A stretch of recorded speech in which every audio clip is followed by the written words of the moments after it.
I'm really looking forward to Christmas. You know, when I think about Christmas last year, at least in my family, I was looking at loved ones on a screen. And this year, I'm vaccinated. Those loved ones are vaccinated. So it's definitely going to be different. Also, of course, Americans have more income to put presidents under the tree than they did a year ago. We've seen extraordinary job growth and, as a result, extraordinary demand growth over the course of the last year.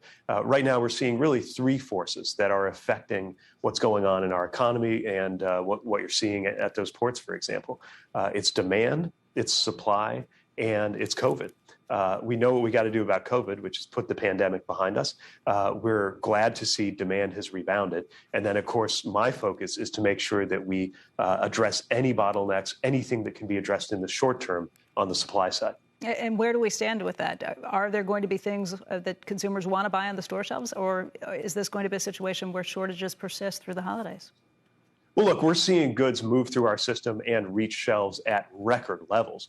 The issue, again, is that demand is so high, retail sales going really off the charts high, that our systems are just straining to keep up. Now, last week at the White House, I was with the leadership of places like Walmart, Target, the Home Depot, talking about their commitments to make sure that inventory gets to the shelves. We're also talking with the key ground logistics companies. But there's no question that there are challenges that will persist as long as this pandemic continues. And it's both things that are going on here in the U.S. because we've already got a brittle system that has been underinvested in for decades, and things happening around the world. I mean, if a shoe factory closes in Vietnam in September for a COVID outbreak, you're going to see the effect of that at the mall in December or January. A big part of the problem, though, has been with the ports. Ports in Los Angeles, another port there in California, too. And there were reports this morning about empty containers, shipping containers, just being left in residential streets because the warehouses are full. There's nowhere left to put these things. And you have some angry residents at this point who say it's causing a serious problem. Is that a fixable problem? Is that something that we can actually address right away? Look, it has to be. We have to do right by the communities that live in and around the areas where these ports are, whether we're talking about the issues of throughput, noise, also pollution in the areas around ports is a long-standing issue, which is one of the reasons why, looking to the long term, we've called for and envisioned in the infrastructure bill a healthy ports initiative to have more electrification and other things that are going to benefit those who live nearest to these ports that the entire country counts on to move these incredibly large amounts of goods. I mean, the ports of LA and Long Beach alone represent 40% of the container traffic into this country.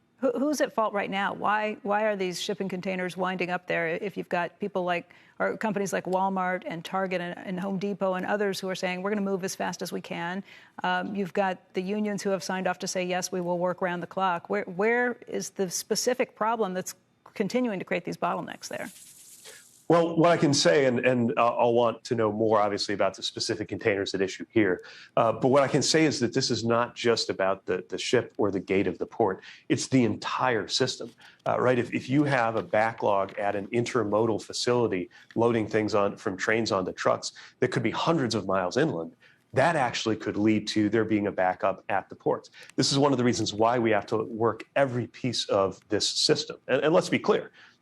Almost every piece of the system is privately owned and operated, and should be, right?